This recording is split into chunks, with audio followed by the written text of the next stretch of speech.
increased movement and shopping. So it was a joint effort of all people and security. But also, the continuous disruptive operations we have been conducting, we believe also contributed to the security during this period.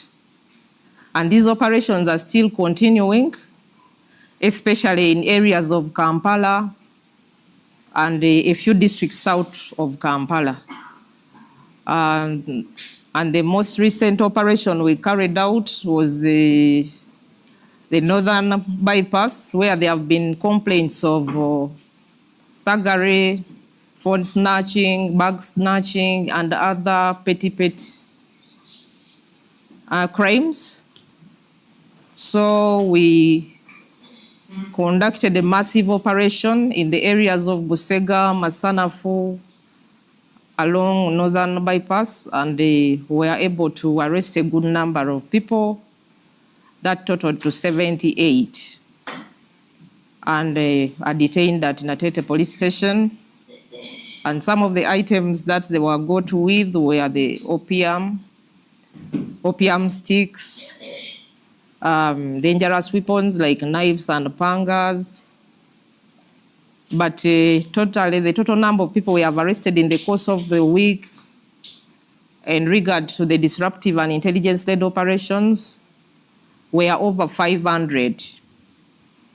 And many of them, some have already appeared in court, others are still under investigation, but these operations were conducted in different parts of Kampala and a few out of Kampala.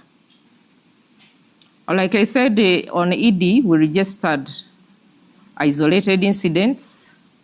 One of the incidents was in Goma. Goma is in Mukono, Goma division in Mukono district, where thugs jumped over a wall fence and broke into a house and robbed. They were armed with pangas and robbed 5 million from a resident, 7 mobile phones, ATM cards.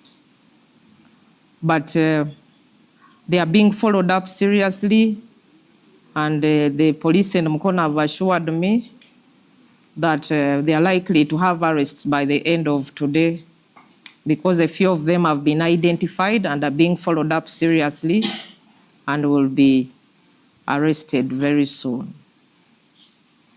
So apart from that, we also, in the course of the week, we had an incident of an explosion in Mbale City, where a scrap dealer was offloading metals at his workshop, and this happened at St. Andrew's Cell, South Central Ward, Industrial Division in Mbale City.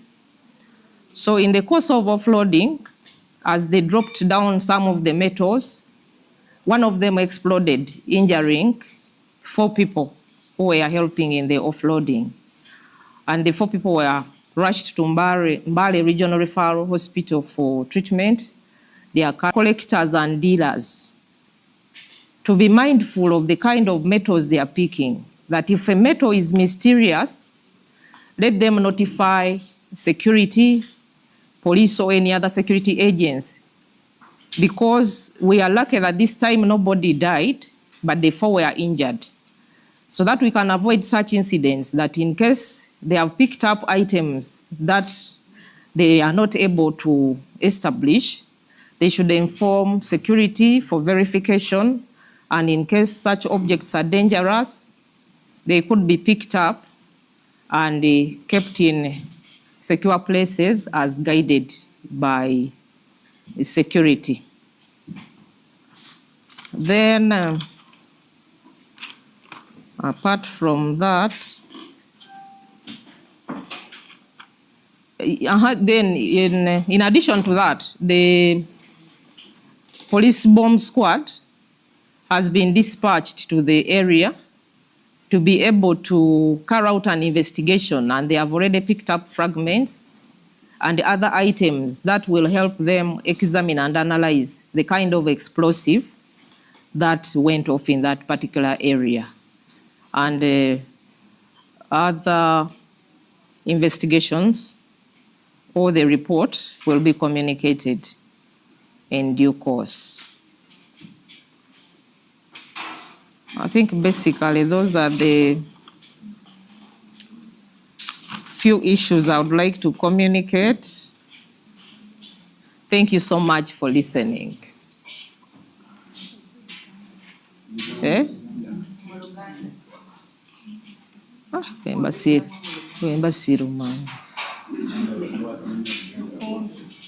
Okay, kali kati mu Luganda njagala kwogerako ku Idi, kujaguza Idi. Nsooka okwebaza bannaffe abava mu ddiini y'Obusiraamu abaamaliriza obulungi ekisiibo kyabwe ne bamaliriza n'okujaguza Idi, olunaku lwa Idi olwabaddewo, era nga mbategeeza nti ku sayidi y'ebyokwerinda Idi yabadde ya mirembe era tewabaddewo nsonga y'amaanyi oba misango gy'amaanyi egyakoleddwa. Nga kino twebaza bannayuganda wamu n'okusingira ddala bannaffe abava mu ddiini y'Obusiraamu olw'okuba nti kyasobozesezza twasobodde ffenna okuyita mu lunaku luno n'emirembe n'obukkakkamu nga tumalako ekisiibo. Era nkakasa kino kyasobose kubanga ne security yabadde tetudde nti basobodde okukola ekisoboka nga tukwatagana wamu ng'ebitongole by'okwerinda okusobola okuba nti twawadde obukuumi mu bifo abantu we basabidde, mu bifo abantu gye batambulidde kubanga okutambula kweyongera mu kaseera kano, wamu ne mu bifo ebisanyukirwamu kuba abantu bamaliriza nnyo ennaku bwe ziti nga bagenze okwesanyusaamu. Era tukitwala nti n'ebikwekweto bye tuzze tukola mu ggwanga byongeddemu okuleeta emirembe, nti olunaku luno we lutuukidde nga tukoze ebikwekweto ebiwerako ebisobodde okuleetawo obukkakkamu oba okukendeeza ku bumenyi bw'amateeka mu bitundu ebyenjawulo, naddala Kampala n'ebitundu gye tusinze okukola ebikwekweto bino.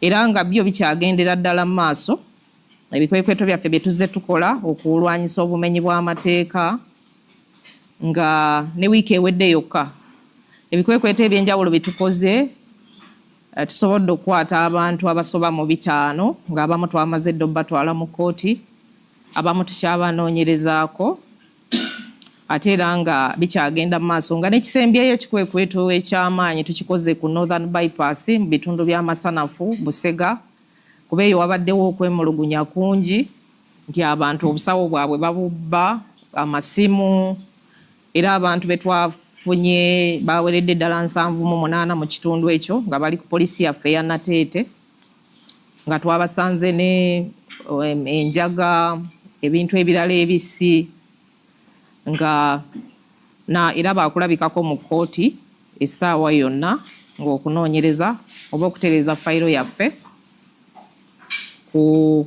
tukumaliriza. Ekirala kyenjogeddeko kyabadde ki? Ekirala explosion. Goma. Okay.